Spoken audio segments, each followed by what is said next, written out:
आदतों को सुधारा जा सकता है। हमारे जीवन में ऐसी कोई भी आदत नहीं है जिसको सुधारा नहीं जा सकता। ये बात कोई गहरे अध्यात्म से जुड़ी हुई नहीं है, ये तो पर्सनैलिटी डेवलपमेंट की चीज़ है, व्यक्तित्व विकास की चीज़ है। उस पर काम कर सकते हैं।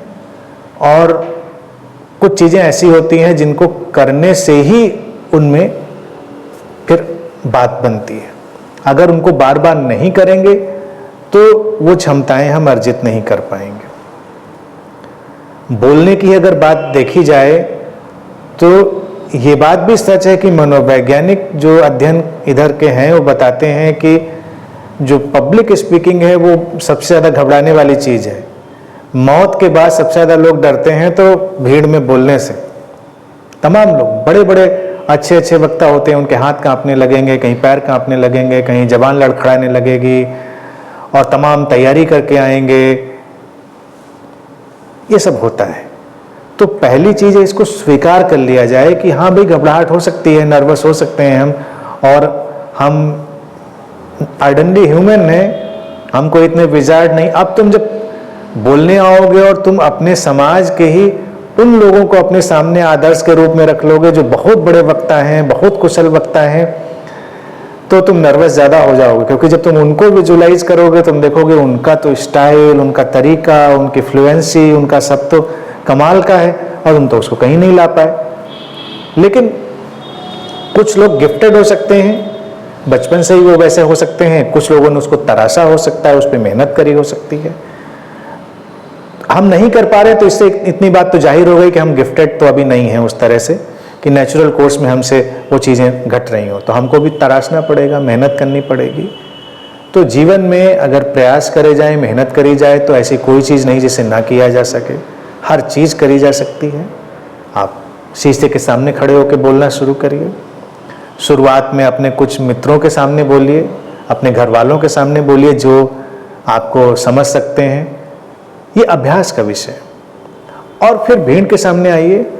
और सबसे अच्छी चीज़ तब होगी जब अपनी गलती को स्वीकार करने और उसको पूरी तरह से हैंडल करने की बात अपने अंदर डाल लेंगे। यानी कि अब आप आए और भूल गए कोई बात बोलने के लिए, तो आप मुस्कुरा दीजिए, लोगों से क्षमा मांग लीजिए कि भाई सोचा तो था कि बहुत सारी बातें करेंगे लेकिन भूल गए, अगली बार अच्छे से बताने की कोशिश करेंगे बोलने की। खत्म हो गया। अगली बार जब जाएंगे तो तुम्हारा मन शांत होगा और हो सकता है ना भूलो। इस तरह से कोई भी अगर गलती भी होती है कभी बोलने में तो उसको स्वीकारने में झिझक नहीं होनी चाहिए। और ये दावा भी नहीं होना चाहिए कि हम हर बात बहुत ही अच्छी और सही ही बोलेंगे। तो कॉन्फिडेंस धीरे धीरे बढ़ेगा, चीज़ें कही जा सकती हैं। तो इसमें कोई आध्यात्मिक उत्तर इस बात का नहीं है। इसका उत्तर बस यही अभ्यास, अभ्यास और अभ्यास। जितना अभ्यास करेंगे इस चीज़ का उतना सफल हो पाएंगे। रहा मेरे साथ, मेरे जैसे लोग, मैं अपने को कहूँगा गिफ्टेड स्पीकिंग और सब चीज़ों में मैंने कभी कोई प्रयास नहीं किया।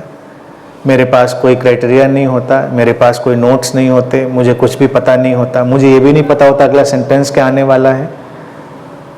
लेकिन मुझे अपने बचपन से ही याद है, मुझे कभी भी कहीं भी बोलने में, किसी भी जगह, किसी भी स्टेज पे, किसी के भी सामने कभी कोई परेशानी नहीं हुई। कितना भी टैलेंटेड, कितना भी विजार्ड, कितना भी जीनियस क्राउड हमारे सामने रहा हो, हम बचपन से ऐसे ही बोलते रहे।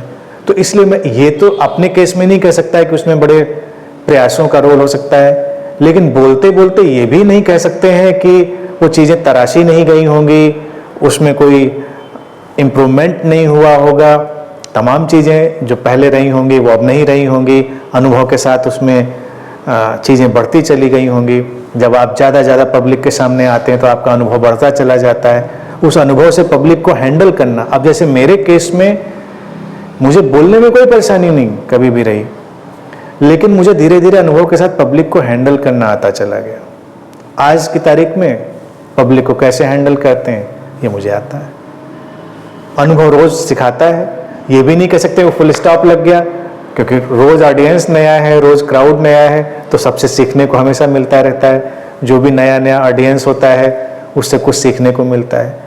तो किसी को कभी ये नहीं सोचना चाहिए कि कभी इतने ज्ञानी हो जाएंगे हम कि हमें सीखने को कहीं कुछ नहीं मिलेगा, तो रुक जाएगा काम। तो हमेशा ये मान के चलिए, ओपन रहिए कि आपको भी सीखने को हम हर बार मिलेगा। जब हर बार जाएंगे तो कुछ नया सीखने को मिल जाएगा, उससे अपने को समृद्ध करिए, फिर नया सीखिए और विनम्र रहिए, हम्बल रहिए। विनम्र रहना दुनिया की सबसे बड़ी कुंजी है, उससे आगे कोई चीज़ नहीं होती। जब विनम्रता से अपनी बात करेंगे उसका प्रभाव भी आएगा। अपनी बात कभी अहंकार से, एरोगेंस से करेंगे तो उसका प्रभाव नहीं आएगा। विनम्रता से व्यक्ति टूटी फूटी बात भी कहेगा, कम अच्छे शब्दों का भी उपयोग करेगा तो प्रभावशाली होगा।